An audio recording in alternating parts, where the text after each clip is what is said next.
کہ اس نے کیا نیت کی تھی، دل نے کیا ارادہ کیا تھا، دل نے کیا فیصلہ کیا تھا. یہ سب سے پہلی بات ہے. اور آخر بھی یہی ہے کہ لوگ اپنی قبروں میں سے قیامت میں نیتوں کے حساب سے اٹھیں گے. اس لیے ہم اپنی نیتوں کو صحیح کریں، بلکہ اونچی اونچی نیتیں کریں، کیونکہ ہر آدمی کو وہ ملے گا جو اس کی نیت میں ہوگا. یہ بہت آسان کر دیا ہے کہ ہر آدمی کو وہ ملے گا جو اس کی نیت میں ہوگا. دو چیزوں پر مدار رکھا، ایک ما نوا، ایک ما شاء. حدیث پاک میں تو یوں ہے کہ ہر آدمی کو وہ ملے گا جو اس کی نیت میں ہے. انما لامرئ ما نوی. اور چونکہ نیت تو اندر کی چیز ہے، باہر کی کیا چیز کہ لیس للانسان، کہ آدمی کا حصہ، آدمی کی خیر اتنی ہے جتنی اس کی محنت اور کوشش ہے. محنت کا پابند بنایا. نیت اور محنت کا انتخاب کرنے میں ہم پابند ہیں کہ بھئی کس نیت سے کام کر رہے ہو، کیا کر رہے ہو، کون سی محنت کر رہے ہو.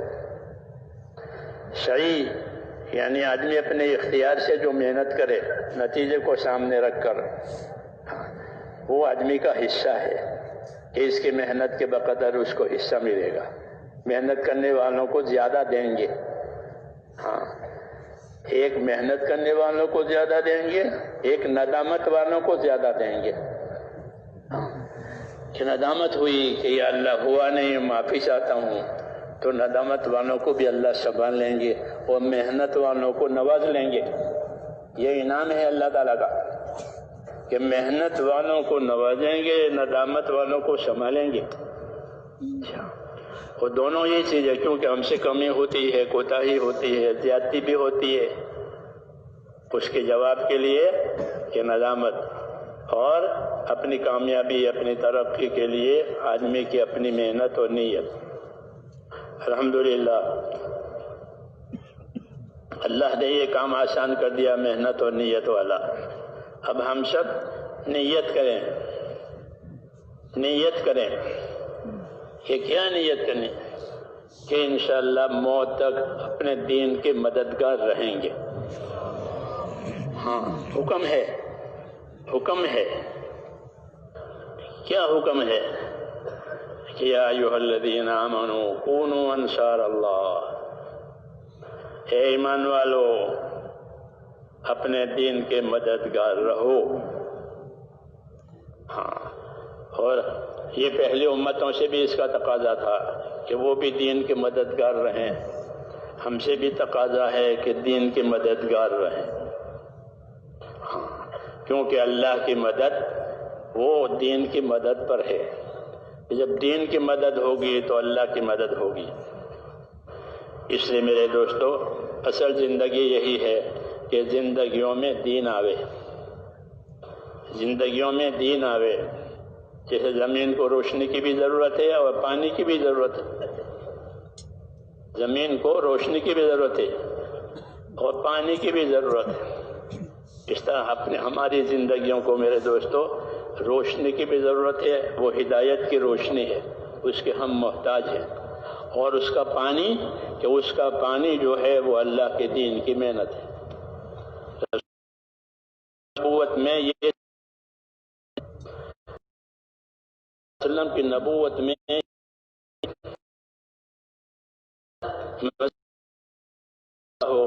من العلم والہدى کمثل علم و ہدایت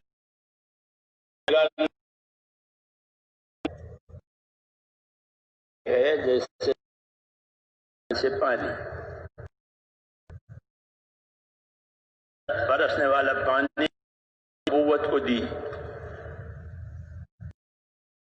اور علم و ہدایت جو اللہ تبارک و تعالیٰ نے آپ صلی اللہ علیہ وسلم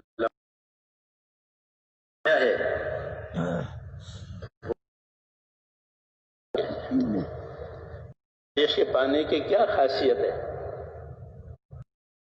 کی خاصیت ہوتی ہے، اسباب کی خاصیت ہوتی ہے کہ خاصیت ہے، خاصیت دنیا کی حیات لاتی ہے۔ پانی کی خاصیت کہ پانی حیات لاتا ہے۔ زمین پر پانی برس گیا، زمین کو حیات مل گئی، ہر چیز اگ گئی، زندگی کے بقا کا ذریعہ بن گیا۔ حضور صلی اللہ علیہ وسلم اپنی حدیث پاک میں یہ فرماتے ہیں، مجھے اللہ نے جو علم و ہدایت دے کر بھیجا ہے وہ بارش کے پانی کی طرح سے ہے۔ تو اس طرح بارش کے پانی کے بغیر کوئی چیز زمین میں زندہ نہیں رہ سکتی، ایسا آپ صلی اللہ علیہ وسلم کے علم و ہدایت کے بغیر کوئی بھی انسان کامیاب نہیں ہو سکتا، نہ انفرادی زندگی میں نہ اجتماعی زندگی میں۔ کامیابی کا دار و مدار اسی پر ہوگا، اور اللہ کی مدد بھی اسی پر آئے گی۔ سب سے زیادہ حالات کہ نبیوں پر آتے ہیں، اور وہ حالات برداشت کر کے اپنا کام کرتے ہیں، اپنی پوری کرتے ہیں۔ پوچھیں گے کہ آپ نے کیا کیا؟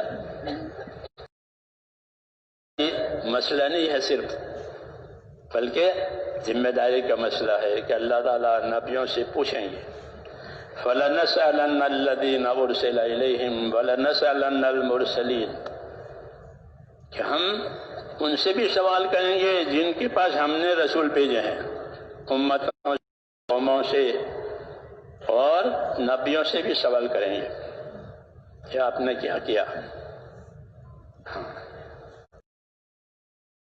نبی اپنی ذمہ داری کرتے ہیں، اور ذمہ داری پوری کرنے میں یہاں وہ کسی چیز کی پرواہ نہیں سوائے امر الہی کے، اللہ کے امر کی، تو باقی کسی چیز پرواہ نہیں کریں گے، برداشت کریں گے۔ اس لیے میں نے کہا کہ اللہ تبارک و تعالیٰ کی طرف سے یہ بات ہے کہ اپنے نبیوں کے ساتھ مدد ہے۔ ہاں، نبیوں کے ساتھ مدد ہے، یہ پکی بات ہے۔ نبی کے کام کے ساتھ مدد ہے، یہ پکی بات ہے۔ اور حکمت بھی یہ ہے کہ نبیوں کے کام میں کہ سب سے زیادہ رکاوٹیں آتی ہیں، اندرونی رکاوٹیں، بیرونی رکاوٹیں، ہاں رکاوٹیں آتی ہیں۔ حکمت ہے کہ رکاوٹ ہوگی تو مدد کی طرف محتاجی ہوگی، رکاوٹ نہیں ہے تو کوئی مدد کی ضرورت بھی نہیں ہے۔ اس لیے اللہ کی طرف سے رکاوٹیں آتی ہیں۔ اس لیے ہم کو یہ ہدایت ہے کہ رکاوٹ سے کوئی نہ گھبراوے، رکاوٹ سے کوئی نہ گھبراوے، ہاں کہ رکاوٹ کے بعد مدد آتی ہے۔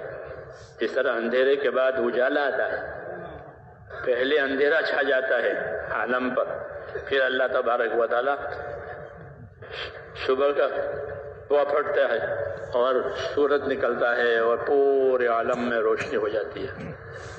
ایسے پہلے باطل چھا جاتا ہے، غلط زندگیاں غالب آ جاتی ہیں، غلط چیزیں غالب آ جاتی ہیں، پھر حق تعالیٰ شانہ وہ نور ہدایت جس کے ساتھ اللہ اپنے نبی کو بھیجتے ہیں وہ لاتے ہیں۔ اس نظام ہے اللہ تبارک و تعالیٰ کا۔ ہاں یہ سنایا ہے ہم کو اور اپنے نبی صلی اللہ علیہ وسلم کو بھی کہ پہلے باطل چھا جائے گا، پہلے اندھیرا چھا جائے گا، اور پھر حق تعالیٰ شانہ حق کو لا کر کے اس باطل کو اپنی قدرت سے دور کریں گے، اور حق کو دنیا میں اللہ تعالیٰ روشن کریں گے۔ اس لیے یہ راستہ امتحان کا ہے، یہ راستہ آزمائش کا ہے۔ انعامات جو ملیں گے وہ اللہ تبارک و تعالیٰ کی طرف سے وہ امتحان کے بعد ملتے ہیں، اس لیے امتحانات آتے ہیں۔ ہاں جتنی جس کی حیثیت ہے اپنے دین اور ایمان میں اتنا ان کا امتحان ہے۔ ہماری حیثیت تھوڑی، ہم کمزور ہیں، تو کہتے ہیں کہ تمہارا امتحان زیادہ سخت نہیں ہوگا۔ ہاں فرماتے تھے حضرت عمر کہ تمہارا کیا امتحان ہے، تمہاری زندگی کی ترتیب بدل جائے گی، کھانے کی پینے کی تھوڑی ترتیب الٹ پلٹ ہو جائے گی، اور لیکن اللہ تعالیٰ اس ترتیب پر قائم رہنے والوں کو کہ سرفراز کریں گے، ان کی محنتوں کے اچھے نتائج لاویں گے۔ کمزوری کی رعایت ہوتی ہے، کمزوری کی رعایت ہوتی ہے اللہ کی طرف سے، کہ بچہ جتنا کمزور ہوتا ہے اس کی نگہداشت اتنی زیادہ ہوتی ہے۔ یہ قاعدہ ہے کہ بچہ جتنا کمزور اتنی نگہداشت اس کی زیادہ، کیونکہ وہ ابھی کمزور ہے۔ وہ پاؤں سے چل نہیں پاتا تو اس کو اٹھائے پھرتے۔ ایسے ہی اللہ تعالیٰ کی یہ ترتیب ہے کہ جتنا ضعف اتنی مدد، جتنا ضعف اتنی مدد۔ حدیثوں میں ہے کہ اللہ تمہاری مدد کرے گا تمہارے کمزوروں کی وجہ سے۔ قابلیت کی وجہ سے مدد نہیں ہوتی، کمزوری کی وجہ سے مدد ہوتی ہے۔ قابلیت سے تو ترقی ہوتی ہے، قابلیت سے ترقی ہوتی ہے، اور کمزوری ہوتی ہے تو مدد ہوتی ہے۔ اللہ کے انعامات زیادہ ہیں، اس لیے کہا کہ اگر کمزوری ہے تو گھبرانے کی بات نہیں ہے کہ کمزور کے ساتھ اللہ کی مدد ہوتی ہے۔ وَهَلْ تُرْزَقُونَ تُنْصَرُونَ إِلَّا بِضُعَفَائِكُمْ، کہ تمہاری مدد جو ہوگی وہ تمہاری کمزوروں کی وجہ سے ہوگی۔ جو لوگ کمزور ہیں، ناتواں ہیں، کہ ان کی وجہ سے تمہاری مدد ہوگی۔ ماں باپ کی وجہ سے بیٹے کو روزی ملتی ہے، کیونکہ ماں باپ بوڑھے ہو گئے، وہ کما نہیں پاتے، اولاد بھی چھوٹی چھوٹی ہے وہ بھی کما نہیں پاتی، کہ ان دونوں کی وجہ سے ان بچوں کے باپ کو اور ماں باپ کے بیٹے کو اللہ روزی دیتا ہے۔ وہ یہ سمجھتا ہے کہ میں کماتا ہوں، میں ان کو کھلاتا ہوں، کہ نہیں، لعلک ترزق بہ، تو یہ نہ سمجھ، بلکہ ایسا ہی ہو سکتا ہے اللہ کے علم میں کہ تجھے ان کمزوروں کی وجہ سے اللہ روزی دے رہا ہے تاکہ تو ان کو کھلاوے۔ تو اللہ تعالیٰ کی مدد کا یہ معاملہ ہے، کہ جب یہ کمزور ہو جاتے ہیں اور اپنی حد تک اپنا یہ کام کر لیتے ہیں، تو پھر حق تعالیٰ شانہ اپنی مدد کے دروازے کھولتے ہیں۔ ہمیشہ نبیوں کے ساتھ ایسا ہوا کہ رکاوٹیں پہلے آئی، کمزوریاں پہلے آئی، اور پھر اللہ پاک نے مدد کے دروازے کھول دیے اور کام کو آسان بنا دیا، استقبال پیدا کر دیا۔ تو نبی استقبال سے پہلے کام کا استقبال نہیں ہے، بلکہ کام میں رکاوٹیں ہیں، کام میں دشواریاں ہیں، تو اس زمانے میں انبیاء کرام عزیمت سے کام کرتے تھے، عزیمت کے ساتھ کام کرنا، تاکہ کمی نہ آئے۔ اور جب رکاوٹیں ہو گئی تو شکر گزار بن کے کام کرنا، شکر گزار کہ اللہ نے رکاوٹیں ختم کر دی ہے، کہ اب زیادہ کرو شکر گزاری میں۔ نبیوں کی یہی تعلیم ہے، نبیوں کے یہی طریقہ ہے کہ جب تک رکاوٹ ہے کہ اپنے حد تک اپنی محنت کو کرتے ہیں، استغفار بھی کرتے ہیں، اور اب رکاوٹ ختم ہو گئی اور آسانی آ گئی تو اب بے فکری نہیں ہے، بلکہ اللہ کی طرف رجوع اور اللہ کی طرف توجہ اور زیادہ۔ جی ہاں، سورہ فتح نازل ہونے کے بعد حضور صلی اللہ علیہ وسلم کی محنت بڑھ گئی۔ سورہ فتح نازل ہوئی، جن میں فتح مکہ کی بشارت اور دوسری بشارتیں ہیں، تو ان بشارتوں کے بعد آپ کی محنت بڑھ گئی، عبادت بھی بڑھ گئی، پاؤں پر ورم آنے تک کی۔ کہ کیا بات ہے کہ اللہ تعالیٰ نے میرے لیے آسانی فرما دی، تو کیا میں اللہ تعالیٰ کا شکر گزار بندہ نہ بنوں؟ یہ سنت ہے کہ ناگواری اور رکاوٹ کے زمانے میں نا امید نہ بنے کوئی بھی،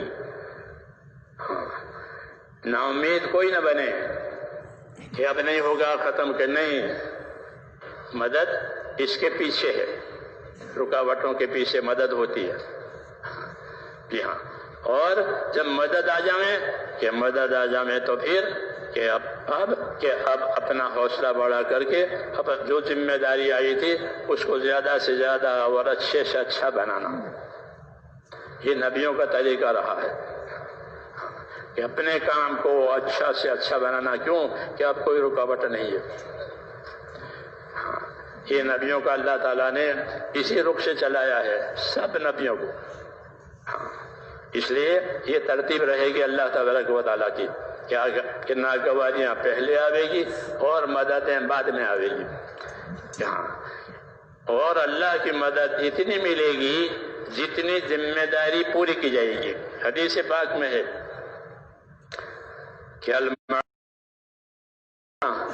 کہ اللہ کی مدد اتنی ملے گی جتنی ذمہ داری پوری کی جائے گی۔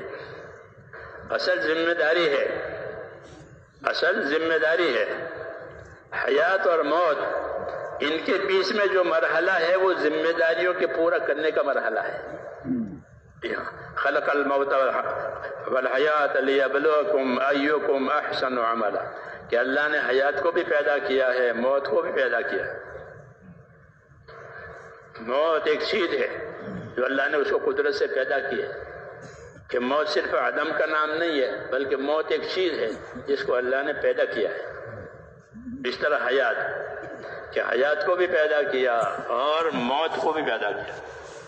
مشہور مفسر حضرت قتادہ رضی اللہ تعالیٰ تفسیر کے بڑے عالم ہیں، وہ فرماتے ہیں کہ دنیا حیات اور موت کا گھر ہے۔ کوئی گھر خالی نہیں جس میں حیات نہ ہو، موت نہ ہو۔ ہر گھر میں حیات بھی ہوگی، ہر گھر میں موت بھی ہوگی، بچے پیدا بھی ہوں گے اور مریں گے بھی۔ تو وہ فرماتے تھے کہ دنیا حیات اور موت کا گھر ہے۔ اچھا، حیات اور موت کو کیوں پیدا کیا ہے؟ صرف قدرت دکھانے کے لیے نہیں، قدرت تو نظر آتی ہے حیات اور موت پہ، بلکہ اس کے پیچھے ایک چیز اور ہے۔ تو اللہ نے فرمایا کہ ہم حیات اور موت کو پیدا کریں گے اور یہ دیکھیں گے کہ تم میں اچھا عمل کرنے والا کون ہے۔ زیادہ عمل کرنے والا نہیں کہا کہ زیادہ عمل کرنے والا کون ہے۔ تو زیادہ عمل کرنے کے لیے تو لمبی حیات چاہیے، لمبے اسباب چاہیے، وہ نہیں ہوتے بعد مرتبہ۔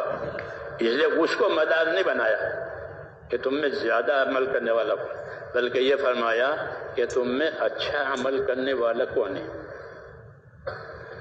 حیات اور موت کی غایت، حیات اور موت کا مقصد کیا مقصد ہے؟ کیا مقصد ہے؟ کہ تم میں اچھا عمل کرنے والا کون ہے۔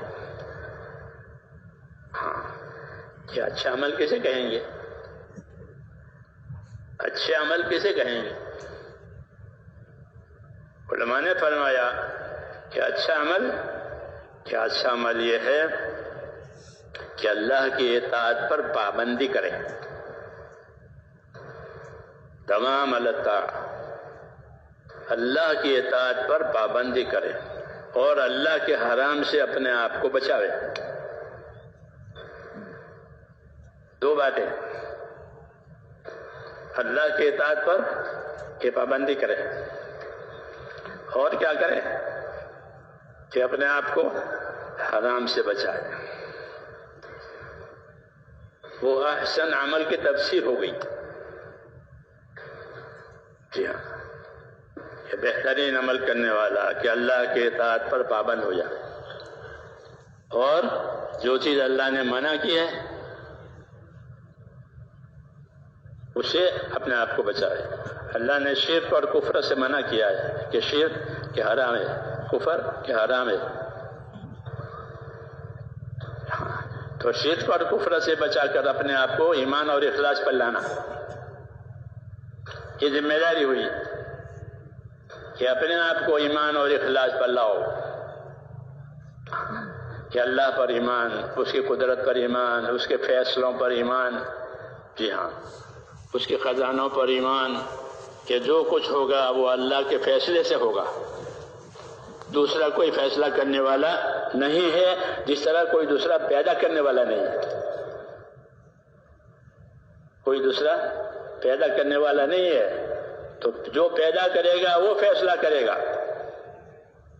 الا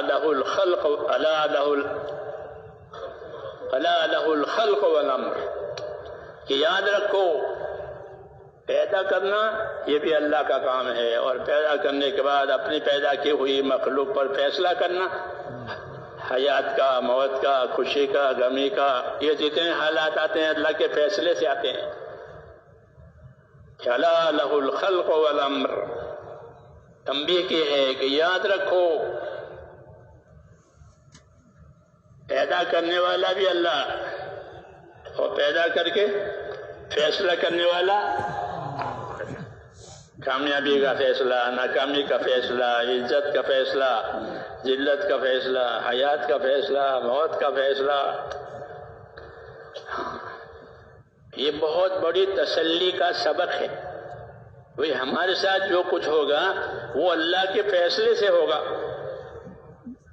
کوئی اس میں کسی کو دخل ہرگز نہیں ہے۔ دنیا کے جتنے اسباب ہیں وہ مظاہر قدرت ہے، اصل قدرت اللہ کی ہے۔ یہ ہمارا ایمان ہے کہ دنیا کے جتنے اسباب ہیں وہ کیا ہیں؟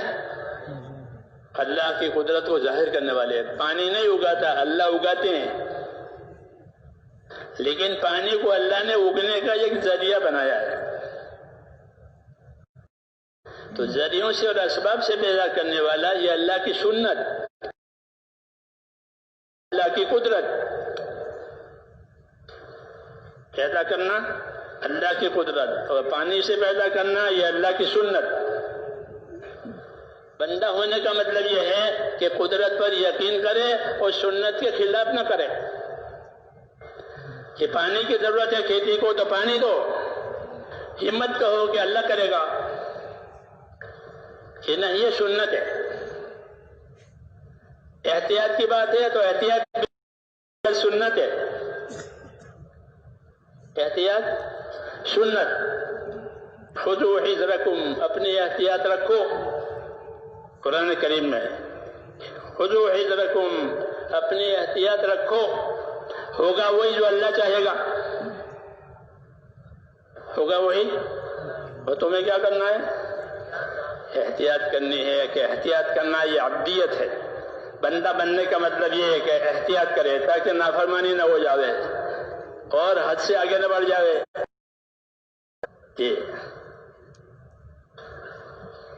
بندہ ہے، بشر ہے، انسان ہے، اس کے ساتھ انسانی ضرورتیں بھی لگی ہوئی ہیں، دوسری چیزیں بھی لگی ہوئی ہے۔ اس لیے ہوتا ہے قدرت سے، اللہ ظاہر کرتے ہیں اسباب سے۔ جی ہاں، اسباب کہ اسباب میں دو باتیں ہیں۔ بات ہے کہ وہ اللہ کی قدرت کو اور اللہ کے فیصلے کو ظاہر کرتی ہے۔ جیسے کھیتی، زمین یا کھیتی کو اگاتی ہے، تو اللہ پوچھتے ہیں کہ بتاؤ تم اگاتے ہو کہ ہم اگاتے ہیں؟ افرأیتم ما تزرعون اانتم، کہ جو تم زمین جوتتے ہو تو بتاؤ کون اگاتا ہے؟ کون اگاتا ہے؟ کہ اللہ اگاتے ہیں۔ خالی زمین جوتنے سے نہیں ہوتا، بلکہ اللہ اگاتے ہیں اس کے پیچھے۔ تو جن اسباب کو لینے کا اللہ نے حکم دیا ہے ان اسباب کو لینا، یہ سنت، یہ سمجھ کر کے کہ یہ اللہ کی سنت ہے۔ اور باقی ان اسباب کے بعد کیا ہوگا؟ کہ جو اللہ چاہے گا وہ ہوگا۔ اللہم انت الاول فلیس قبلک شیء وانت الاخر فلیس بعدک شیء، کہ اللہ اول ہے، اس سے پہلے کوئی نہیں، اللہ آخر ہے، اس کے بعد کوئی نہیں۔ تو اول اور آخر صرف اللہ تعالیٰ کے ہاتھ میں ہے اور کسی کے ہاتھ میں نہیں ہے۔ مبدا ہو، معاد ہو، یہ سب اللہ تعالیٰ کے ہاتھ میں ہے۔ یہ ہم کو ایمان سکھایا ہے۔ لا الہ، ایک اللہ ہے، وہ کرنے والا ہے، اس کی کائنات ہے، اس نے بنایا ہے۔ ہاں، اس لیے کائنات میں بسنے والے انسان کی ذمہ داری سب سے بڑی یہ ہے کہ وہ اپنے پروردگار کو ناراض نہ کرے۔ ان لم تکن ساخطا علی فلا ابالی، حضور صلی اللہ علیہ وسلم طائف میں کہہ رہے ہیں، طائف میں بہت تکلیف آئی، لیکن کوئی بات نہیں، یہ ساری تکلیف اللہ تیرے راستے میں ہے۔ ہاں، لیکن تو ناراض نہ ہو تو پھر مجھے اس کی کوئی پرواہ نہیں ہے. ان لم تکن ساخطا علی فلا ابالی غیر ان عافیتک اوسع لی. یہ بشریت ہے کہ تو ناراض نہیں ہے پھر مجھے کسی چیز کی پرواہ نہیں ہے، کسی تکلیف کی پرواہ نہیں ہے، کسی نقصان کی پرواہ نہیں. باقی اللہ تو جانتا ہے کہ میں انسان ہوں، میں تو تیری عافیت کا بھی محتاج ہوں. یہ سنت کہ میں تو تیری عافیت کا بھی محتاج ہوں. تو حضور صلی اللہ علیہ وسلم نے اس دعا میں اپنی بشریت بھی بتائی اور اپنی ابدیت بھی بتائی. اپنی ابدیت بتائی کہ میں تیرے حکموں کا ذمہ دار ہوں، اس ذمہ داری پوری کرنے میں کچھ بھی ہو جائے مجھے اس کی پرواہ نہیں ہے، باقی تو ناراض نہ ہو بس. باقی یہ بات ہے کہ میں انسان ہوں، میں کوئی زوراور نہیں ہوں، بندہ ہوں، بشر ہوں، انسان ضعیف پیدا ہوا ہے، اس لیے عافیت بھی مجھے ضرورت ہے آپ کی. یہ کہا غیر ان عافیتک اوسع لی. یہ بہت بڑی بات ہوئی ہے اس دعا میں کہ اللہ کے نبی صلی اللہ علیہ وسلم نے اپنی عبدیت کا بھی اظہار کیا ہے کہ میں بندہ ہوں، میں ذمہ دار ہوں تیرے حکموں کا، اور جو ذمہ داری نبوت کی مجھ پر ڈالی ہے اس کا میں ذمہ دار ہوں. اس ذمہ داری کے پورے کرنے میں کچھ بھی ہو جائے مجھے اس کی پرواہ نہیں ہے. صرف مجھے پرواہ ہے تو ایک چیز کی ہے کہ تو ناراض نہ ہو. غیر ان عافیتک اوسع لی. اللہ اکبر، اللہ اکبر. باقی انسان ہوں، کمزور ہوں، آپ کی عافیت راحت کا بھی محتاج ہوں. یہ اصلی بات ہے. رسول صلی اللہ علیہ وسلم کو اللہ پاک ہماری طرف سے جزائے خیر دے.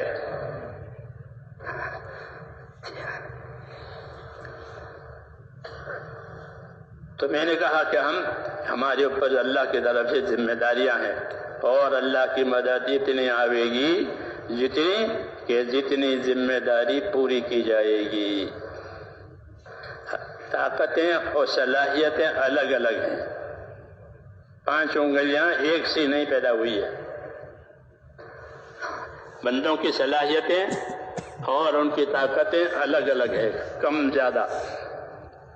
اس لیے سب کو ایک لاٹھی سے نہیں ہانکا ہے، بلکہ ذمہ داری دی ہے. کیا ذمہ داری دی ہے؟ تو ایک قاعدہ کلیہ بتایا. کیا بتایا؟ ایک قاعدہ کلیہ. فرمایا علیکم بما تطیقون، علیکم بما تطیقون.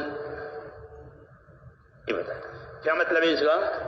اس کا مطلب یہ ہے کہ تمہارے پاس جتنی طاقت ہے اتنا تو ضرور کرو. علیکم کا مطلب یہ ہے، علیکم لزوم کے لیے عربی زبان میں. عربی زبان میں علیکم اس کے معنی لازم ہے. زمانوں سے کہا کہ شادی نہیں کر سکتے ہیں تو روزے کرو، علیکم بالصیام، تو علیکم کا روزہ تو ضرور رکھو تاکہ زمانے کی شرارت سے محفوظ ہو جاؤ. تو وہ علیکم میں لزوم ہوتا ہے. تو فرمایا علیکم بما تطیقون، تمہاری جتنی طاقت ہے اپنی ذمہ داریوں کے پورا کرنے کی، خدمت کرنے کی، نصرت کرنے کی، عبادت کرنے کی، اتنا تو ضرور کرو. علیکم بما تطیقون، اس سے زیادہ نہیں. کتنی طاقت ہے اللہ خوب جانتا ہے. پھر اللہ کی ایک سنت یہ ہے کہ طاقت سے بڑھ کر ذمہ داری اللہ ہم پر نہیں ڈالیں گے. یہ بھی ہے طاقت سے بڑھ کر کہ ہماری ایک چیز کی ہمارے اندر طاقت نہیں ہے تو وہ ذمہ داری اللہ ہم کو نہیں دیں گے کہ ان میں طاقت نہیں ہے.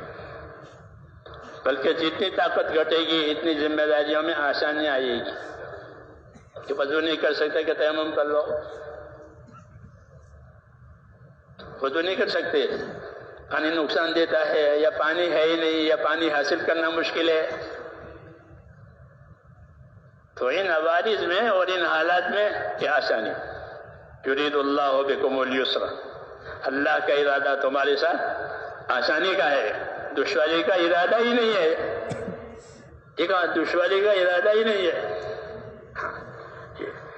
پھر جو دشواری نظر آتی ہے وہ کیا ہے کہ وہ اللہ کی حکمت ہے.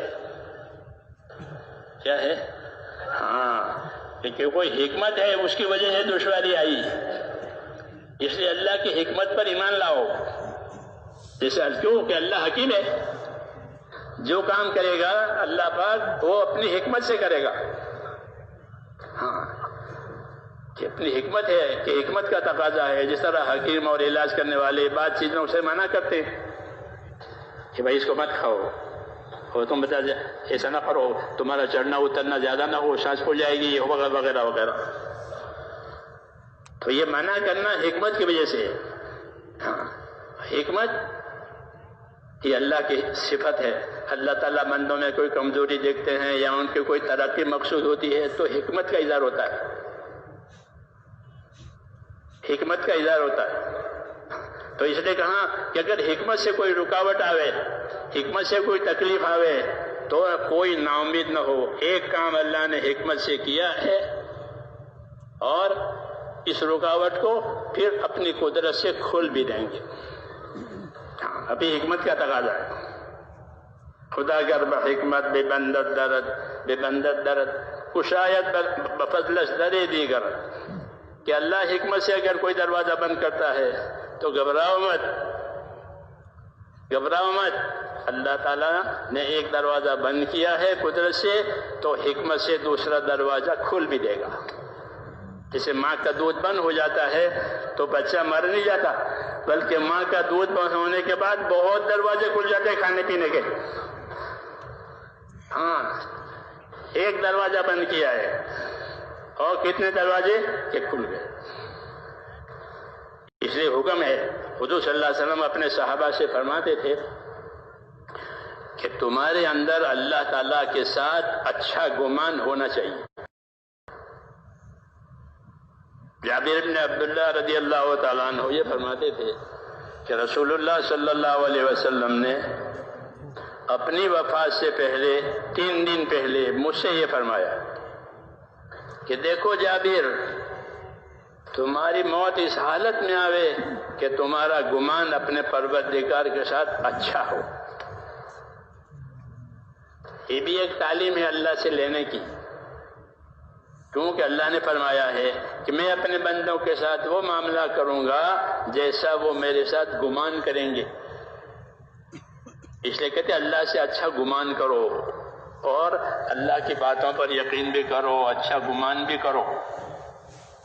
حضرت مولانا محمد الیاس صاحب رحمۃ اللہ علیہ فرماتے تھے کہ شیطان آدمی کو جس طرح گناہوں میں ڈال کر کے، خواہشوں میں ڈال کر کے اللہ سے دور کرتا ہے، ایسا نا امید بنا کر کے بھی اللہ سے دور کرتا ہے.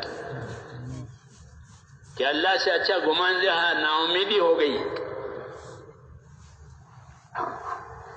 کہ نا امیدی ہمارے مذہب میں نا امید ہونا اللہ سے کفر ہے. نا امید ہونا کہ کفر ہے، الیاس من اللہ کفر. اللہ سے نا امید ہو گئے، کیوں؟ اللہ کمزور ہو گیا؟ یہ نہیں، حکمت ہے کہ حکمت سے اللہ تعالیٰ اپنے امور کو ظاہر کرتے ہیں. کہ اب کیسے ہوگا؟ کہ قدرت سے ہوگا. جی ہاں، قدرت سے ہوگا. جو زوال آیا ہے وہ بھی قدرت سے آیا ہے، جو کمال آئے گا وہ بھی قدرت سے آئے گا. زوال آتا ہے تو وہ کیسے آتا ہے؟ کمزوری آتی ہے کہ وہ بھی قدرت سے. جی ہاں، پھر کمال آتا ہے، وہ کمال کیسے آئے گا؟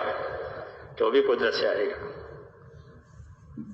تو انسانی زندگیوں میں زوال اور کمال یہ قدرت کا مظہر ہے. قدرت کا مظہر، قدرت دکھانے کے لیے کہ بچپن آیا تو کمزوری آئی، پھر جوانی آئی، پھر طاقت آئی، پھر جوانی کے بعد کمزوری، من بعد توفین قوتم وشیبہ، کہ پھر اس کے بعد کمزوری، پھر بوڑھاپا، پھر ناتوانی آ گئی. کیوں؟ سورج کی گردش کے سورج چڑھتا ہے، عروج ہوتا ہے اور اس کو کوئی دیکھ نہیں سکتا، پھر اس کا زوال آ گیا. یہ دنیا کے حالات ہے. یہ کہ اللہ تعالیٰ نے دنیا کو حالات کا گھر بنایا ہے، یوں کہتے ہیں. کیا بنایا ہے؟ حالات کا گھر بنایا ہے. حالات میں کیا ذمہ داری ہے؟ کہ حالات میں ذمہ داری ہماری یہ ہے کہ ایک تو ہم اللہ تعالیٰ سے نا امید نہ بنیں. کبھی آدمی کے مطلب کی چیز تاخیر سے آتی ہے، تاخیر سے آتی ہے.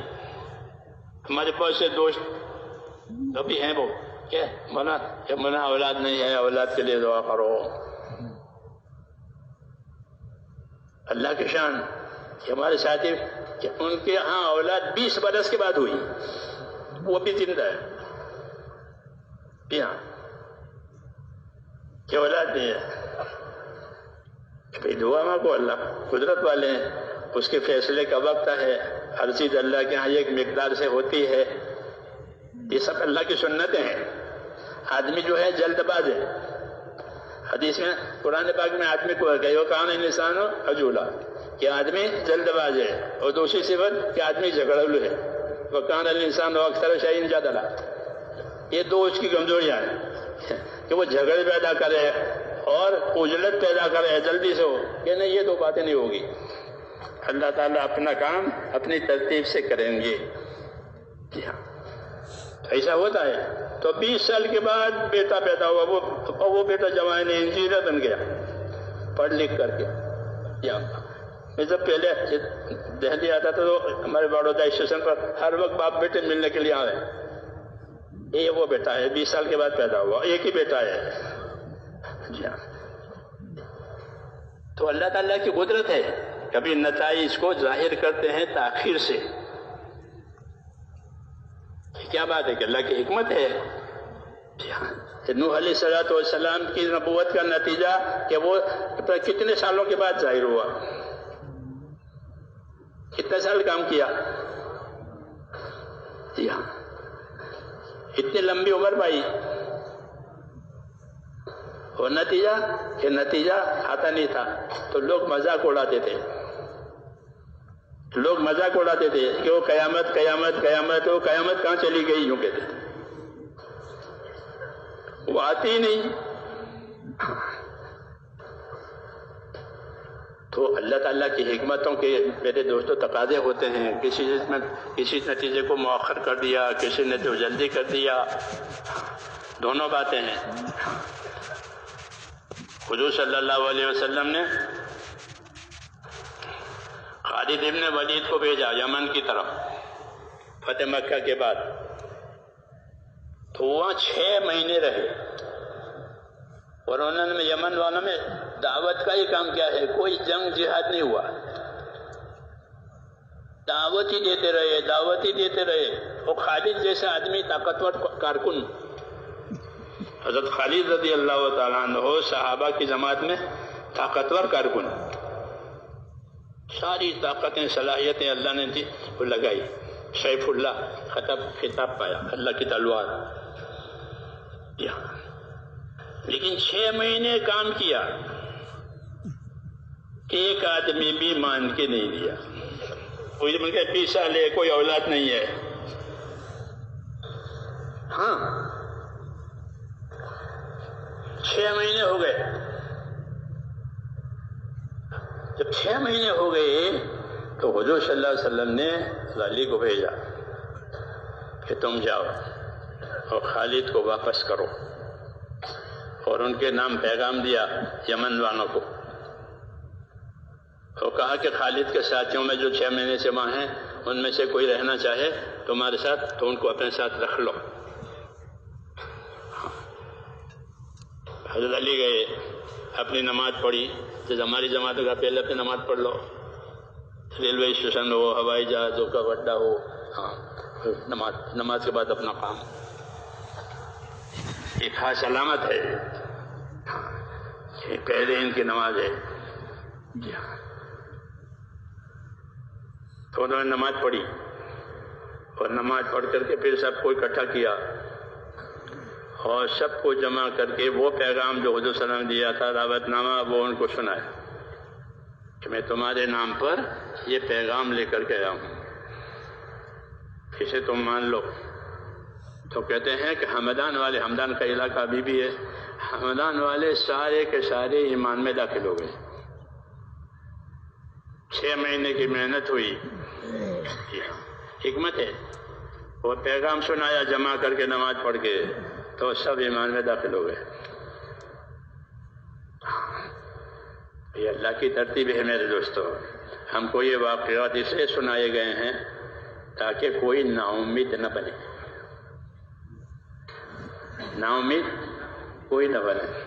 بتایا تو یہ سوم روح اللہ، کتنے بھی حالات آئے. یعقوب علیہ السلام نے اپنے بیٹوں سے کہا کہ نا امید نہ ہو، یوسف علیہ السلام کو گم ہوئے بہت دن ہو گئے، بہت سال ہو گئے، لیکن تم نا امید نہ ہو، اللہ کچھ کریں گے. کیسے کریں گے؟ کیسے کریں گے؟ قدرت سے کریں گے. مولانا الیاس صاحب رحمۃ اللہ علیہ فرماتے تھے کہ ہم کو اللہ نے نبیوں کے قصے سنائے ہیں. کس کے قصے؟ نبیوں کے. کیوں؟ کہ اس امت کو نبیوں والا کام کرنا ہے. کہ نبیوں والا کام کریں گے، اپنے دین کے مددگار رہیں گے. ہماری ذمہ ہے کہ ہم اپنے دین کے مددگار رہیں. کونوا انصار اللہ، مددگار رہو اللہ کے دین کے، کہ اپنا دین سیکھو، اپنا دین سکھاؤ، اپنے دین کے لیے راستہ بناؤ، تاکہ وہ پانی کی طرح، بارش کے پانی کی طرح سے ہر جگہ پہنچ جائے. یہ ذمہ داری. اس لیے ہم کو نبیوں کے قصے سنائے کہ نبیوں پر اللہ تعالیٰ حالات لائے، پھر حالات کو اٹھائے، وہ حالات کو بنائے. تو کیسے بنائے؟ کہ قدرت سے بنائے، رواجی طریقوں سے نہیں بنایا، بلکہ قدرت سے. کہ حالات سارے ٹوٹ گئے. کوئی ایسا کوئی صورت ایسی نہیں ہے سہارے کی. سارے سہارے ٹوٹ گئے. اب کون مدد کرے گا؟ کہ اللہ مدد کرے گا. لقد کان فی قصص عبرۃ لأولی الالباب، کہ نبیوں کے قصے میں عبرت ہے، سبق حاصل کرنے کی چیز ہے. عبرت سبق حاصل کرنے کی چیز ہے. من گھڑت باتیں نہیں ہے. ما کان حدیث یفترا، کوئی من گھڑت قصے کہانیاں نہیں ہے، بلکہ صحیح بات ہے. تو فرماتے تھے کہ ہم کو نبیوں والا کام کرنے کی وجہ سے نبیوں کے قصے سنائے ہیں، کہ نبیوں کے سامنے رکاوٹیں آئی، حالات آئے، کوئی مددگار نہیں ہے، کوئی پرسان حال نہیں ہے. تو اب کیا کریں گے وہ؟ کہ وہ اللہ کا کام کر کے اللہ سے مانگیں گے. کسے مانگیں گے؟ اللہ کا کام کرتے کرتے حالات ناسازگار ہو گئے، ٹوٹ گئے. تو اب کہ اللہ کی مدد ہونے والی ہے، ظاہری اسباب نہیں رہیں گے، تو اب قدرتی اسباب آئیں گے. نبیوں کے ساتھ قدرتی قدسی طاقت ہے. اوپر کی طاقت مدد کرتی تھی، نیچے کی طاقت رکاوٹیں ڈالتی تھی، اوپر کی طاقت مدد کرتی تھی. جب اوپر کی طاقت مدد کرے گی تو پھر اللہ کا معاملہ غالب ہو کر کے رہے گا. واللہ غالب علی امرہ ولکن اکثر الناس لا یعلمون. اللہ کا معاملہ ایسا ہے کہ اللہ کا معاملہ اپنا، کہ اللہ کا معاملہ کیسا ہے کہ اللہ جو ہے وہ اپنے معاملے میں غالب ہے. لوگ جانتے نہیں ہیں، یعنی اللہ جو چاہے گا وہ ہوگا، اس کے کرنے میں کوئی رکاوٹ نہیں ہو سکتی. لیکن لوگ فرماتے اس کو جانتے نہیں ہے کا، اس لیے وہ الجھ جاتے ہیں. کیا ہو جاتے ہیں؟ الجھ جاتے ہیں، نا امیدی آتی ہے، پھر آگے بڑھنے کے بجائے پیچھے ہٹ جاتے ہیں، کیونکہ وہ جانتے نہیں ہیں. ورنہ اللہ تو اپنا کام اپنی قدرت سے کرے گا. اس لیے میں نے کہا نبیوں کے قصے سنائے.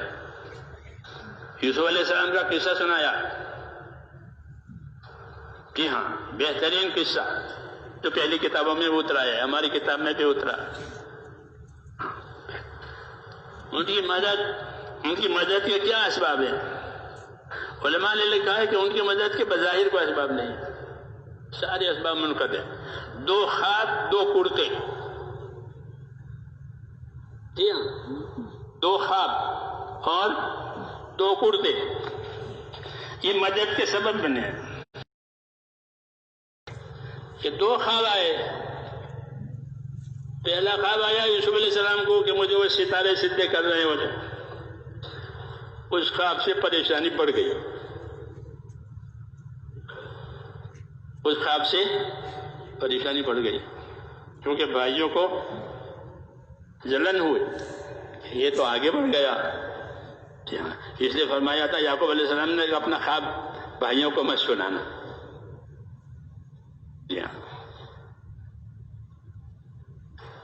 ورنہ شیطان اپنا کام کرے گا. شیطان دشمن ہے. ان شیطان عدو مبین. شیطان کی دشمنی کیونکہ شیطان جو ہے حسد سکھاتا ہے. کیا سکھاتا ہے؟ ہاں، اس کے پاس حسد کی مایا ہے. جی ہاں، کہ کسی بھی نعمت والے کو دیکھے، کسی بھی ترقی والے کو دیکھے ہاں تو حسد آتا ہے. عام طور پر طبیعتوں میں حسد ہے. مثل مشہور لا یخلو جسد عن حسد، کہ کوئی بدن حسد سے خالی نہیں. جی عورتوں میں، مردوں میں. اس لیے منع کیا تھا کہ بھائیوں کو خواب مت سنانا. لیکن بہرحال وہ تو بات جب منہ سے نکلتی ہے تو شاید وہ جم جاتی ہے. تو وہ بات بھائیوں تک آ گئی. بھائیوں میں جلن پیدا ہوئی. جی ہاں، پھر پورا قصہ آپ کو معلوم ہے کہ بھائی اس آدمی کو یعنی یوسف کو باپ کے پاس سے ہٹاؤ کیونکہ باپ کی نظر میں یہ بہت منظور نظر ہے. تو ان کو ہٹاؤ. پھر باپ کی نظر ہم پر پڑے گی. یہ حسد کا یہ طریقہ ہوتا ہے. اسلام میں حسد کو حرام کیا، ہمدردی کو لازم کیا کہ حسد نہ ہو، ہمدردی ہو. حسد نہ ہو، ہمدردی ہو. الدین النصیحہ.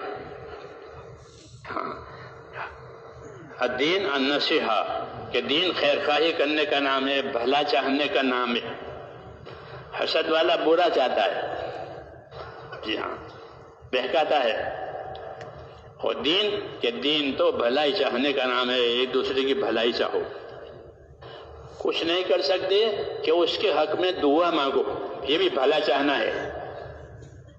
جی ہاں، مہاجرین نے حضور، بیچ میں بات آ گئی، مہاجرین نے حضور صلی اللہ علیہ وسلم سے عرض کیا کہ ہمارے بھائی انصار جو ہیں وہ اپنی قربانیوں میں، اپنی نصرت میں بہت آگے بڑھ گئے ہیں. نصرت میں آگے بڑھ گئے. کیوں؟ اس لیے کہ نصرت کا اعلیٰ درجہ ایثار ہے. نصرت کا اعلیٰ درجہ ایثار، وہ اعلیٰ درجہ ہے. انصاف، احسان، ایثار 3 درجے ہوتے ہیں. 3 درجے ہوتے ہیں مدد کا. ایک انصاف سے کرو، جو اپنے لیے پسند کرو وہ دوسرے لیے پسند، اس کو انصاف کہتے ہیں. اس سے اوپر کا درجہ احسان کہ اپنی طرف سے اس کے لیے سہولت کر دیا. 1 روٹی ہے تو کہ آدھی تو کھا، آدھی میں کھاؤں، یہ احسان. احسان سے اوپر ایثار کہ میں نہیں کھاتا تو کھا. 1 روٹی ہے لیکن میں نہیں کھاتا تو کھا. یہ مثال ہے ایثار کی کہ انہوں نے دین کے کام کرنے میں مہاجرین کے ساتھ ایثار سے کام لیا. یعنی ان کی حاجتیں بھی پوری نہیں ہوئی لیکن ان کی حاجت پوری کر دی. حضرت فرماتے تھے کہ ان کے گھروں میں لوگ رہے مدینہ جا کر کے. انصار نے گھر دیے، وہ تو صلی اللہ علیہ وسلم کو گھر دیا. جی ہاں. اور جب مال آیا تو انصار کو نہیں ملا، دوسروں کو ملا. جی ہاں، لیکن انصار کے دل میں کوئی جلن نہیں ہوئی. یہ ایثار کی بات تھی. تو میں نے اسی پر بات کہی تھی کہ دین میں نصیحت اور خیر خواہی ہے کہ خیر خواہ بنو، بھلا چاہو، بھلا کرو. کچھ نہیں کر سکتے تو ہاں سبق یاد رکھو یہ کہ دعا مانگو. تو مہاجرین نے یہ عرض کیا کہ انصار اپنے ایثار اور قربانی میں بہت آگے نکل گئے، تو جنت کے درجے اور اللہ کے انعام اکرام تو ان کو ملیں گے، ہمیں کیا ملے گا؟ ہم کو کھلایا پلایا ٹھہرایا سب کچھ کیا، تو ہم تو ان کے درجے کو نہیں پا سکتے، ہماری یہ کیا شکل ہے؟ آپ نے فرمایا نہیں ایسا بات نہیں ہے، تم بھی ان کی فضیلت کو حاصل کر سکتے ہو. کہ وہ کس طرح سے؟ ایک بات تو یہ فرمائی کہ ان کی قدر کرو. کیا کرو؟ ان کی قدر کرو. ہاں کہ جو کام ہم نہیں کر سکتے ہیں یہ کر لیتے ہیں، جو ہم سے نہیں ہو سکتا ہو یہ انجام دے دیتے ہیں، اس لیے ان کی قدر کرو. ہاں ان کے کاموں کو، ان کی ہستیوں کو قدر کی نظر سے دیکھو. ہاں گری نظر سے یا جلن کی نظر سے مت دیکھو.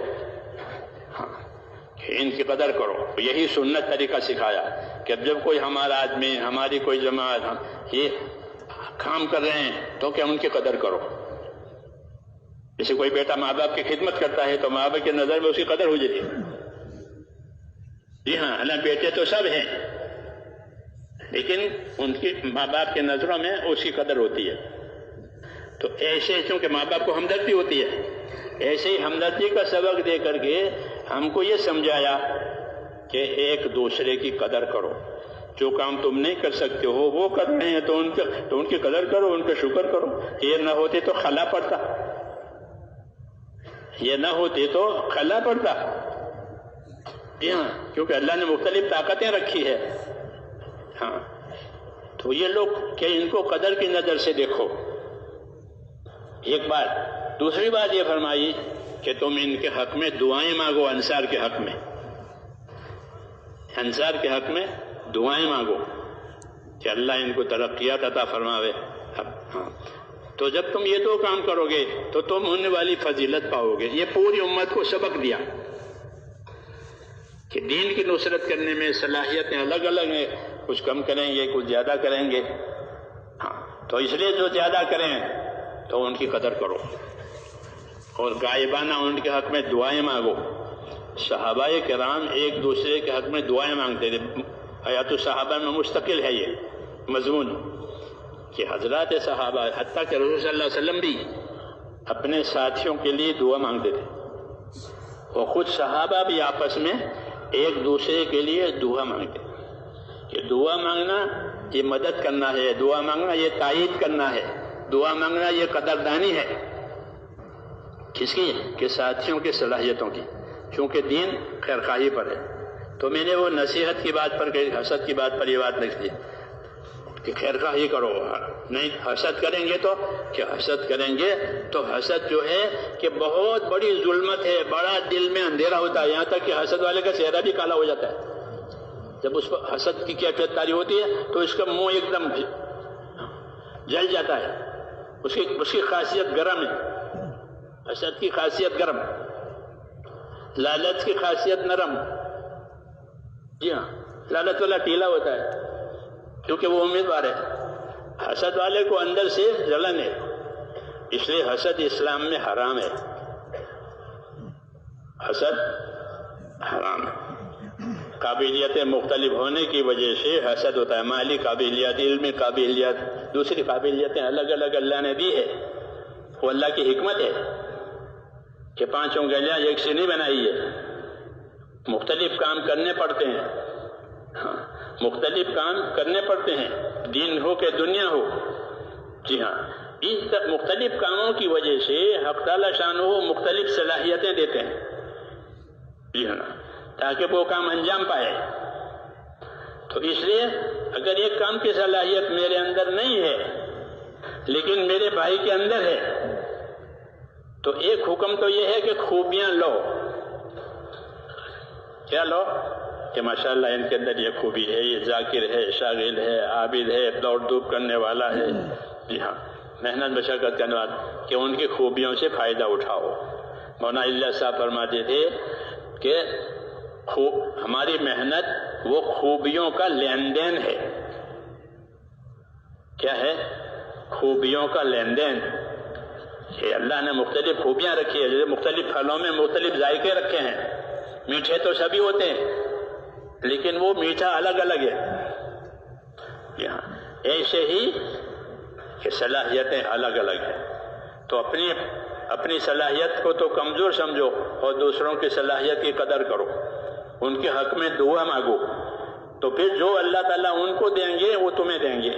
کیوں کہ تم ان کے تائید کرنے والے ہو، اپنی دعا سے ان کی تائید کرتے ہو. جو کام ہم نہیں کر سکتے، اس لیے ہمارے کام میں کہ دین کے جتنے کام ہیں ان تمام کاموں کے مددگار بنو.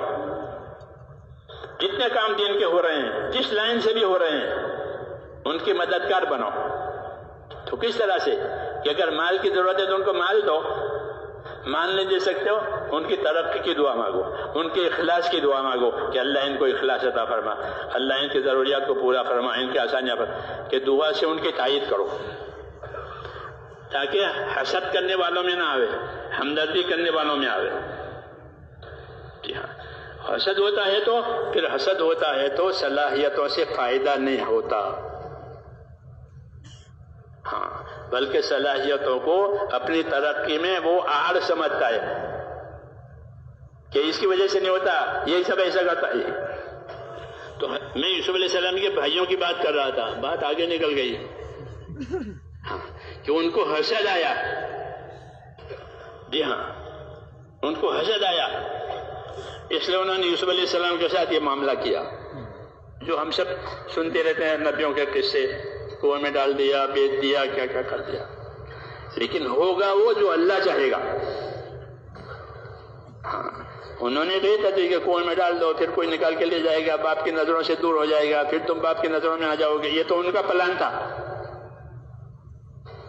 اور اللہ کا پلان دوسرا تھا کہ اللہ تعالیٰ ان کو اس راستے سے اوپر لے جائے گا. جی ہاں، اس پر اللہ نے فرمایا تھا واللہ غالب علی امرہ ولکن اکثر الناس لا یعلمون. اللہ اپنے فیصلے پر غالب اور قادر ہے، لوگ جانتے نہیں ہیں یوں ہو جائے گا یوں ہو جائے گا، کہ نہیں، جو اللہ طے کرے گا وہ ہوگا. یہ اصل بات ہے.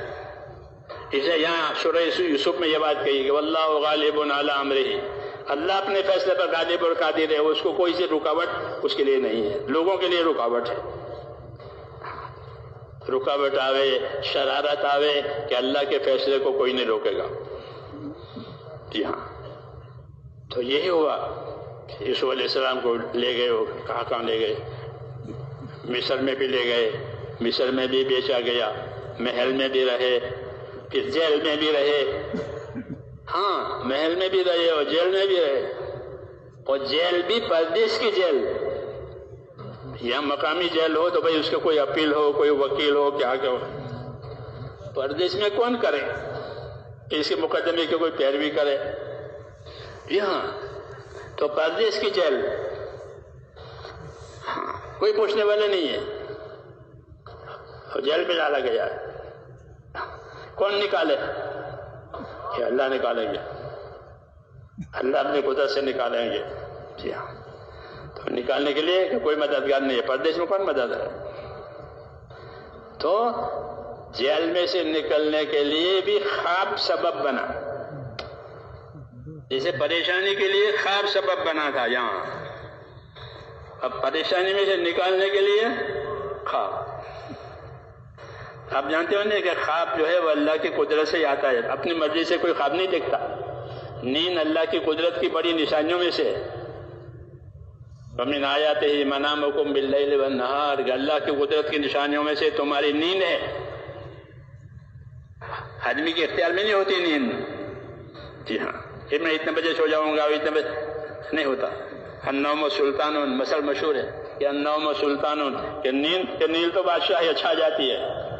جی ہاں، اس میں خواب آتے ہیں. تو یوسف علیہ السلام کے قصے میں ہے کہ اب جیل میں سے کون نکالے؟ کہ اللہ نکالے. کوئی پیروی کرنے والا ہی نہیں ہے اس کے مقدمے کی. ہاں، اور سرکاری طور پر ان کو گنہگار بنایا گیا تھا. جی ہاں، وزیر کے گھر میں تھے نا، تو سرکاری طور پر گنہگار ہے. تو اب اس کی اپیل کون کرے؟ کہ نہیں اللہ کریں گے. ہاں تو وہاں بھی خواب آیا ہے بادشاہ کو، اور اس کو اپنی تعبیر کی ضرورت پڑی. یوسف علیہ السلام کو اللہ نے تعبیر کا علم پہلے سے دیا تھا، آپ کی تعبیر بتائی. اور ہاں بادشاہ نے کہا اس کو یہاں لے آؤ. یوسف علیہ السلام آنے کے لیے تیار نہیں ہوئے، جیل میں سے نکلنے کے لیے تیار نہیں ہوئے. کیوں؟ فرمایا پہلے میرے مقدمے کی صفائی کرو، ہاں اس کی تحقیق کرو. سرکاری طور پر اس کی تحقیق کرو. میرا گناہ کیا ہے؟ میں تمہارے احسان سے باہر نہیں آؤں گا.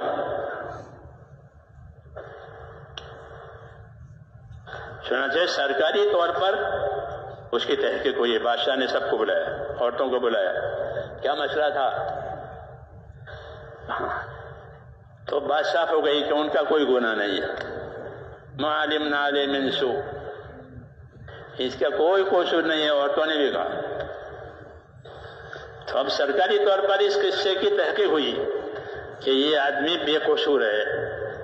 یہ کرانا چاہتے تھے کہ تمہارے احسان سے نہیں نکلنا چاہتا ہوں، میرے مسئلے کی تحقیق کرو. وہ تحقیق بھی ہوئی، بے قصور ہے. اس کا تو جیل میں سے نکلنے کا سبب خواب بنا. تو دو خواب اور دو قمیص. یہ دو قمیص کا تعلق یعقوب علیہ السلام سے ہے، خواب کا تعلق یوسف علیہ السلام سے ہے. جی ہاں، دو قمیص. پہلی مرتبہ ایک قمیص خون میں آلودہ بھائی لائے کہ یوسف کو تو بھیڑیے نے پھاڑ کھایا، یہ خون آلود اس کا کرتا. اس کرتے کو دیکھ کر یعقوب علیہ السلام کا غم اتنا بڑا کہ آنکھیں چلی گئی روتے روتے.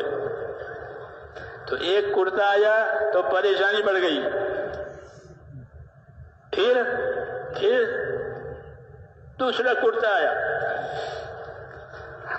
جب اناج لینے گئے تھے اور تعارف ہو گیا کہ یوسف یہی ہیں، پھر معافی صافی ہوئی اور یوسف علیہ السلام نے اپنا کرتا دیا کہ یہ کرتا ابا کے چہرے پر ڈال دینا، ابا فوراً بینا ہو جائیں گے. تو ایک دوسرا کرتا آیا تو ساری پریشانیاں ختم ہو گئی. پہلا کرتا آیا پریشانی آ گئی، دوسرا کرتا آیا پریشانی ختم ہو گئی.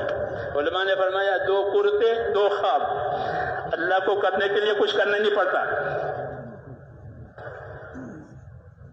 اس لیے نبیوں کے قصے سنائے ہیں کہ گھبراؤ نہیں، اللہ بڑی قدرت والا ہے. حکمت سے کچھ حجاب ایسے ہو جاتے ہیں وہ حالات کے، لیکن اللہ اپنے فیصلے پر غالب اور قادر ہے. واللہ غالب علی امرہ ولکن اکثر الناس لا یعلمون. کہ اللہ اپنے فیصلے پر غالب ہے اور قادر ہے، لوگ جانتے نہیں ہیں. تو اللہ کے فیصلوں سے فائدہ اٹھانے کے لیے ایک ہی راستہ ہے، وہ اللہ کے حکم والا راستہ ہے. کون سا راستہ؟ اللہ کے حکم والا راستہ. اللہ کے حکموں میں ایمان، عبادت، اخلاق تین چیزیں ہیں. ایمان کہ اللہ سے تعلق، ایمان کا، یقین کا، ڈر کا، اللہ سے ڈرنا، اس کی عظمت و بڑائی کو سامنے رکھ کر، جی ہاں اس کے وعدہ وعیدوں کو سامنے رکھ کر اللہ سے ڈرنا. ہاں اپنے اندر ایمان پیدا کرنا. ایمان کی محنت سے ایمان آئے گا، یقین آئے گا. اسباب قربان کرنے سے یقین آئے گا کہ جان، مال، راحت قربان ہوئی ہے اللہ کے کام کے لیے، کہ قربانی کے وقت اللہ تعالیٰ اندرونی ترقیاں دیں گے. ایمان کے لیے ایمان کی محنت، ایمان کی دعوت اور اللہ کی مدد کے لیے اللہ کی عبادت. ایاک نعبد و ایاک نستعین روزانہ پڑھتے ہیں، اے اللہ تیری ہی عبادت کریں گے اور تجھے سے مدد لیں گے. عبادت اللہ کے سوا کسی کی نہیں ہوگی اور مدد بھی اللہ کے علاوہ کوئی نہیں کرے گا. تو اللہ کی مدد اللہ کی عبادت سے ہوگی. نماز سے مدد آئے گی، صدقات سے مدد آئے گی، ذکر سے مدد آئے گی، دوسروں پر احسان کرنے سے مدد آئے گی، دعا سے مدد آئے گی، دعا سے مدد آئے گی۔ مدد کے راستے بہت کھولے ہیں اللہ تعالیٰ نے۔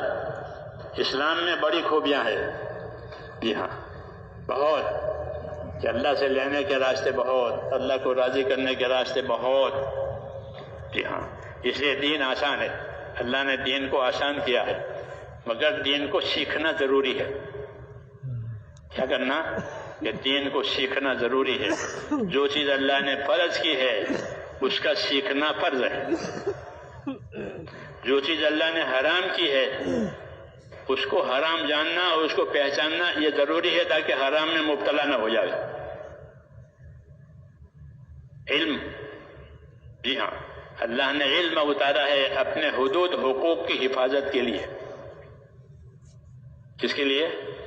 اللہ کے حدود، اللہ کے حقوق، اس کی حفاظت کے لیے اللہ نے علم اتارا ہے نبیوں پر، اور کوئی چیز نبیوں پر نہیں آئی، مال متاع یہ چیزیں نہیں آئی، بلکہ اللہ نے نبیوں پر علوم اتارے ہیں تاکہ جو لوگ ایمان لا کر اللہ تعالیٰ سے وابستہ ہوئے ہیں اس وابستگی کا کیا حق ہے۔ ایک آدمی نوکری سے وابستہ ہوتا ہے تو اس کو بتایا جائے کہ یہ آپ کی ذمہ داری ہے۔ ایک آدمی نکاح کے ذریعے سے ایک عورت سے وابستہ ہو جاتا ہے تو اس کے حقوق بتائے جاتے ہیں کہ اس کا یہ حق ہے۔ مولانا صاحب فرماتے تھے کہ دنیا حقوق ادا کرنے کی جگہ ہے اور آخرت بدلہ پانے کی جگہ ہے۔ دنیا حقوق ادا کرنے کی جگہ ہے اور آخرت کے بدلہ پانے کی جگہ ہے۔ جو حقوق ادا کر کے جائے گا وہ بدلہ پائے گا۔ اچھا، آخرت کے بدلے میں اور دنیا کے بدلے میں فرق ہے۔ آخرت بدلے میں، دنیا کے بدلے میں، کیا دنیا میں بدلہ ملتا ہے؟ آخرت میں بدلہ ملے گا تو دنیا اور آخرت کے بدلے میں کیا فرق ہے؟ کہ دنیا اور آخرت کے بدلے میں یہ فرق ہے کہ دنیا میں جو بدلہ ملے گا وہ عارضی ہوگا۔ کیسا ہوگا؟ عارضی، دائمی نہیں، ہمیشہ نہیں۔ آپ کو تنخواہ ملے گی ایک مہینے کی، وہ ایک مہینہ چلے گی۔ موسم آئے گا تو موسم جو پیداوار ہے وہ ایک سال چلے گی۔ تو جتنے نفع آتے ہیں وہ عارضی ہوتے ہیں، جتنے بدلے آتے ہیں وہ عارضی ہوتے ہیں۔ آخرت میں جو بدلہ ملے گا وہ عارضی نہیں ہوگا بلکہ سدا مدا کا ہوگا۔ یہ فرق ہے۔ اس لیے آخرت پر ایمان لانا فرض ہے کہ آخرت پر ایمان لا کر پھر اپنی ذمہ داری جو اللہ تعالیٰ نے دی ہے وہ کرو، کہ اسے ہم آخرت چاہتے ہیں اور کچھ نہیں چاہتے۔ دنیا چاہیں گے تو آپ سے دنیا والے جھگڑیں گے، آپ دنیا چاہو گے تو آپ سے جھگڑیں گے، آخرت چاہو گے تو کہ اس میں جھگڑے کی جگہ ہی نہیں ہے۔ ہاں، آگے وہ جتنے چاہو لو، جتنے چاہے لو، فاستبقوا الخیرات۔ زمین کے جھگڑے ہوتے ہیں، مال کے جھگڑے ہوتے ہیں، جی ہاں، عورتوں کے جھگڑے ہوتے ہیں، جی ہاں، آخرت کوئی جگہ، آگے بڑھو جتنا لے سکتے ہو۔ تو دنیا کے بدلے عارضی ہوتے ہیں، آخرت کے بدلے دائمی ہوتے ہیں۔ اس لیے ہمارا رخ اللہ تعالیٰ نے آخرت کی طرف کیا ہے کہ آخرت والے بنو، کونوا من ابناء الآخرہ ولا تکونوا من ابناء الدنیا، کہ تم آخرت کے سپوت بنو، آخرت کے فرزند بنو، دنیا کے فرزند نہ بنو۔ آج عمل کا دن ہے، حساب نہیں ہے، کل کو حساب عمل نہیں ہے۔ تو اس لیے ہمارے سامنے آخرت رکھی گئی ہے کہ کام کی ذمہ داری آخرت بنانے کے لیے کرنی ہے۔ کس کے لیے کرنی ہے؟ آخرت بنانے کے، کیونکہ موت آنے والی ہے اور موت کے بعد پتہ چلے گا کس نے کیا کیا ہے۔ وَوَجَدُوا مَا عَمِلُوا حَاضِرًا، کہ انہوں نے جو کچھ کیا تھا اپنے عملوں کو حاضر پایا موت کے بعد۔ تو اس لیے ذمہ داری ڈالی گئی اور موت کو پیدا کیا ہے تاکہ وہاں کے نتائج جو اصل نتائج ہیں اس کی تیاری کرنے کے لیے یہ وقت دیا گیا ہے۔ ہاں، اس میں ایمان بھی ہے، عبادات بھی ہے، اخلاق بھی ہے اور بندوں کے حقوق ہیں، اور یہ سارا سرمایہ آخرت بنانے کے لیے کرنا ہے۔ ہاں، اور کوئی غرض نہیں ہوگی۔ جب یہ آخرت کو سامنے رکھ کر اللہ کو رضا کرنے کے لیے کریں گے تو اللہ تعالیٰ ان کی کوششوں میں نور ڈالیں گے، ان کی کوششیں نور بنے گی، نور ہدایت۔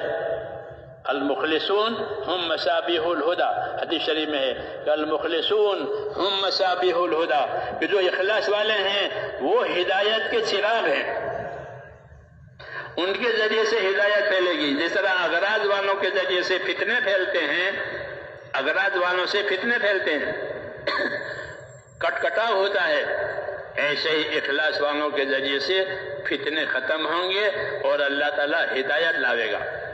ہدایت کا راستہ یعنی اللہ تک پہنچنے کا راستہ، اور ایسا پہنچنے کا راستہ کہ جب آدمی پہنچ جاوے تو اللہ تعالیٰ کو راضی پاوے۔ کیسا پاوے؟ اللہ سے راضی ہو گیا، رضا کا راستہ۔ اللہ نے ہم کو یہ دین کا کام دیا ہے، ہاں، اور اس کے لیے محنت دی ہے، اس کے طریقے دیے ہیں، ہاں، اور یہی ہماری زندگی کا اصلی کام ہے۔ باقی ہماری ضرورتیں ہیں، ضرورتوں کو ضرورت کے درجے میں رکھا جائے گا، کام کو کام کے درجے میں رکھا جائے گا، یہ صحیح ترتیب ہے۔ ہاں، وہ ترتیب بگڑ گئی ہے، جی ہاں، کہ ضرورتوں نے مقصد کی جگہ لے لی اور مقصد ضرورت کی جگہ پر آ گیا۔ گھڑی دیکھ کر دین کا کام کرتے ہیں، دنیا کا کام میں گھڑی نہیں دیکھتے، جی ہاں، کہ نہیں یہ ضرورت کے درجے میں ہے، جی ہاں۔ اللہ تعالیٰ نے ہماری ضرورتوں کے پورا کرنے کے بھی اسباب بنائے ہیں اور ان اسباب میں لگنا اس کے بھی طریقے بتائے ہیں۔ تو مسلمان کی زندگی تو صبح سے شام تک دین ہی دین ہے، کھاوے تو کماوے تو شادی کرے تو تجارت کرے تو دین ہی دین۔ مولانا یوسف رحمۃ اللہ علیہ فرماتے تھے کہ ہمارے دین میں ہر شعبے کے فضائل ہیں، ہر شعبے کے مسائل ہیں۔ ہمارے دین میں ہر شعبے کے فضائل، ہر شعبے کے مسائل، ہاں، یہ نہیں کہ خالی 5 ارکان کے فضائل، کلمہ، نماز، روزہ، زکوٰۃ، فضائل اعمال، 5 ارکان کے بھی فضائل ہیں، اور 5 ارکان کے علاوہ دین کے جتنے شعبے ہیں سب کے فضائل، تجارت کے فضائل ہیں، زراعت کے فضائل ہیں، مزدوری کے فضائل ہیں، عہدوں کے فضائل ہیں،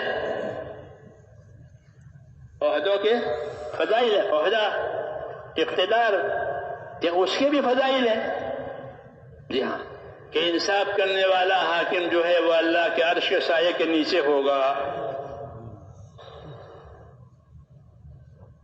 جی ہاں، عہدہ اور اقتدار، اس کی اصل غایت انصاف کرنا، حقدار کو حق پہنچانا، وہ اصل ہے۔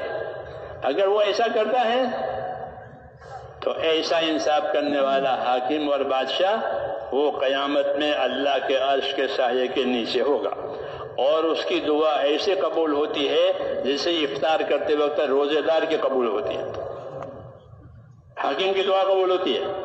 خلفائے راشدین سب مستجاب الدعوات تھے، صحابہ کرام ان کی دعوتیں دعائیں ہر وقت قبول ہوتی تھی، ہاں، تو یہ فضائل ہیں کس کے؟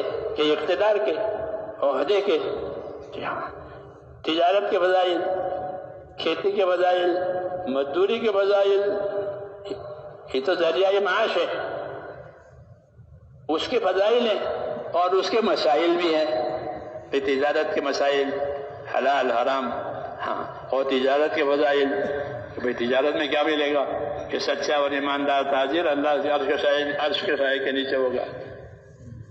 کھیتی کے فضائل کہ کھیتی کھڑی کر رکھی ہے، ہاں، ابن عباس فرماتے تھے کہ کھڑی کھیتی تسبیح پڑتی ہے اور اس کا ثواب کھیتی والے کو ملتا ہے، کھڑی کھیتی تسبیح پڑتی ہے اور اس کا ثواب، اور اگر اس میں نقصان ہوا، جانور چر گئے، چور چوری کر گئے، پرندے چگ گئے، نقصان ہوا، کہ جو نقصان اس کا ہوا ہے اس نقصان کی وجہ سے اللہ اس کو صدقے کا ثواب دے گا۔ چور تو چوری کر گیا، اس کے لیے تو وبال ہے مال، لیکن اس کا جو نقصان ہوا اس میں اس کو صدقے کا ثواب ملے گا۔ تو فرماتے تھے ہمارے ہاں تو ہر شعبے کے فضائل ہیں، ہر شعبے کے مسائل ہیں، کھیتی کرنے کے شریعت میں طریقے ہیں کہ کس طرح کھیتی کرو گے، کون سا طریقہ جائز ہے، کون سا طریقہ ناجائز ہے، اس کو مسائل کہتے ہیں کہ نبی طریقہ سمجھانے کے لیے آیا ہے، ورنہ اپنی ضرورت راحت کی رغبت تو ہر ایک میں ہوتی ہے، مگر اس کو طریقہ بتانا ہے کہ دین تو طریقوں کا نام ہے۔ دین کس کا نام ہے؟ نبوت کے طریقے، اس کو شریعت کہتے ہیں، شرائع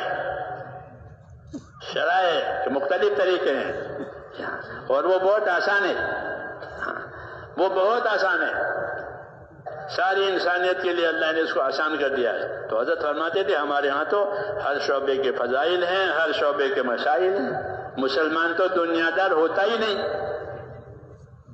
مسلمان دنیا دار نہیں ہوتا، دنیا دار تو کافر ہوتا ہے کہ وہ دنیا ہی جانتا ہے، آخرت کو وہ مانتا نہیں ہے۔ ان ہی الا حیاتنا الدنیا نموت ونحیا وما نحن بمبعوثین، یہی دنیا ہے، مریں گے جیئیں گے پھر کچھ نہیں ہے، یہ ان کا اس کا عقیدہ، یہ باطل ہے۔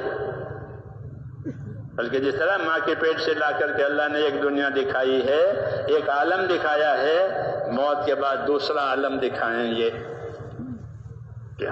اس میں کرنے نہ کرنے کی بات ہوگی، یہاں ضرورت پورا کرنے نہ کرنے کی باتیں ہوتی ہے، وہاں کرنے نہ کر کیا کیا تھا کیا نہیں کیا تھا، حکم کتنے پورے ہوئے تھے، اس کو آخرت کہتے ہیں۔ آخرت اصل ہے، کیوں کہ آخرت کو بقا ہے، آخرت کو بقا ہے، اس کو خلود کہتے ہیں، ہمیشہ کے لیے ہے۔ حضور صلی اللہ علیہ وسلم نے قسم کھا کے یہ بات فرمائی کہ میں خدا کی قسم کھا کے یہ بات کہتا ہوں جس کے قبضے میں میری جان ہے کہ مرنے کے بعد انسان کے لیے یا تو جنت ہے یا دوزخ ہے، تیسری جگہ نہیں ہے۔ یہ بات قسم کھا کے فرمائی، والذی نفس محمد بیدہ ما بعد الموت دار الا الجنت او النار، میں اس پروردگار کی قسم کھا کے کہتا ہوں جس کے قبضے میں میری جان ہے کہ آدمی کے مرنے کے بعد کوئی ٹھکانہ نہیں، یا جنت یا دوزخ۔ اس لیے اپنے لیے ایک راستہ طے کرنا اور اس پر قائم رہنا، اس کا حق ادا ہونا، یہ ہماری ذمہ داری ہے، اور یہ راستہ آسان ہے۔ ملک و مال کا راستہ مشکل، مال والے بنو، ملک والے بنو، یہ مشکل اور تنگ۔ یہ راستہ آسان اور وسیع، غریب بھی کر سکے، مالدار بھی کر سکے، بیمار بھی کر سکے، تندرست بھی کر سکے، سب اس راستے کو اللہ نے آسان فرمایا ہے۔ اس لیے ہدایتیں آئی ہیں، اس کی محنت کرنے کی بھی ہدایت ہے اور اس پر عمل کرنے کی بھی ہدایت ہے کہ محنت کرنے سے اس راستے پر عمل کرنے کی استعداد پیدا ہوگی، دین کی محنت سے دین پر چلنے کی استعداد پیدا ہوتی ہے۔ محنت نہیں ہوتی ہے تو پھر غفلت اور جہالت کی وجہ سے وہ استعداد جل جاتی ہے اندر سے، پھر مشکل ہو جاتا ہے دین، نماز مشکل، ہر بات مشکل۔ اور اگر دین کی محنت ہوئی تو پھر آہستہ آہستہ ہر بات آسان ہو جائے گی۔ یہ وعدہ ہے اللہ تعالیٰ کا کہ محنت پر ہم آسان کریں گے، غریب کے لیے بھی، مالدار کے لیے بھی، سب کے لیے۔ دین و یسر، حدیث شریف میں ہے کہ دین آسان ہے، لیکن آسانی کے طریقے بتائے گئے ہیں۔ اس لیے میرے بھائیوں، ہم اصل ذمہ دار ہیں اللہ تعالیٰ کے دین کے، اللہ تعالیٰ کے دین کی۔ یہ امت ذمہ دار ہے، یہ امت دین کو سنبھالے گی، دین کی مدد کرے گی، دین کے لیے راستہ بناوے گی، یہ اس کی ذمہ داری ہے۔ اللہ نے اس کے لیے صلاحیتیں بھی دی ہیں، جان مال بھی دیا ہے، طریقے بھی بتائے ہیں، پھر مدد کے وعدے بھی کیے ہیں۔ کیا کیے ہیں؟ کہ مدد کے وعدے کیے ہیں کہ ہم دین کے کام میں تمہارے مددگار ہیں۔ مولانا علی صاحب فرماتے تھے کہ دین کا کام کر کے اللہ کی مدد کا یقین نہ کرے وہ آدمی فاسق ہے، اور آیت پڑھتے تھے فمن کان مؤمنا کمن کان فاسقا۔ دین کے کام میں کہ اللہ کی مدد ضرور ہوتی ہے، یہ وعدہ ہے تاکید کے ساتھ کہ ہم دین کے مددگاروں کی ضرور مدد کریں، کبھی تاخیر سے ہوگی، کبھی جلدی سے ہوگی۔ جس میں نے کہا نہیں کہ خالد رضی اللہ عنہ 6 مہینے کام کیا، کچھ بھی نہیں ہوا، آزادی نے پیغام سنایا اور سب لوگ داخل ہو گئے۔ حکمت ہے اللہ تعالیٰ کی، اس لیے اللہ کی قدرت کا بھی یقین، اس کی حکمت کا بھی یقین، اور اپنی کمزوری کا اعتراف، اپنی کمزوری کا اعتراف کر کے اللہ سے دعا بھی مانگنی ہے۔ ہمارا ایک ہتھیار دعا بھی ہے۔ کیا ہے؟ ہاں، کہ اللہ سے دعا مانگو، اللہ سے دعا مانگو، اللہ اپنی قدرت ظاہر کرے گا تمہاری دعاؤں پر۔ ٹھیک ہے، وعدہ ہے اللہ تعالیٰ کا، بلکہ حکم ہے اللہ تعالیٰ کا کہ مجھ سے دعا مانگو میں قبول کروں گا۔ تو اب کیا رہ گیا؟ خود ہی فرمایا دعا مانگو میں قبول کروں گا۔ ہاں، لیکن کہ فرماتے حضرت جی رحمۃ اللہ علیہ کہ دعا کی ایک زمین ہے، ایک کھیتی ہے، وہ دعوت ہے، کہ دعوت کی محنت، جیسے کھیتی محنت ہوئی اب سب چیزیں آ جائے گی، پیداوار۔ ایسے دعا دعوت دونوں ملیں گے کہ پھر دین کی ساری چیزیں خود بخود پیدا ہو جائے گی زندگیوں میں، لوگ لے لیں گے اس کو۔ ہاں، فاسق توبہ کرے گا، فاسق توبہ کرے گا، دین کی محنت آنے کی وجہ سے اندر کوئی چیز پیدا ہوتی ہے تو وہ توبہ کرتا ہے، اور جو پہلے سے پابند ہے وہ ترقی کرے گا اللہ کی طرف۔ جی ہاں، تو یہ ہے، اس لیے کہا کہ جو محنت کریں گے ہم ان کو اپنے راستوں کی ہدایتیں دیں گے۔ جی ہاں، تو جو جس لائن میں ہوگا اس راستے کی ہدایت اللہ اس کو دیں گے، محنت کرنے کی وجہ سے سوجھ بوجھ پیدا ہوگی۔ اب اس کو سیکھنا پوچھنا ضروری ہے کہ میرے اللہ کا کیا حکم ہے، کیا طریقہ ہے، اس کو علم کہتے ہیں، علم و ذکر، علم و ذکر اس لیے دیا ہے تاکہ تمہیں اس کے طریقے معلوم ہو جائیں، اس کے اونچ نیچ معلوم ہو جائے، اس کی فضیلت فائدے معلوم ہو جائیں، اور محرومی کے کیا اسباب ہیں وہ بھی معلوم ہو جائیں۔ علم و ذکر سے یہ فائدہ ہوتا ہے، ہاں، کہ اس کا علم لیا، سیکھا اور اس پر عمل کیا، کہ پھر اب کوئی رکاوٹ نہیں ہے۔ اب اللہ تعالیٰ ان کے محنت اور اخلاص کے بقدر ان کو نوازیں گے۔ اس لیے فرمایا ابشروا واملوا ما یسرکم، بشارت لو اور امیدوار رہو اللہ تعالیٰ سے ایسے حالات کے کہ جو تمہیں خوش کر دیں گے۔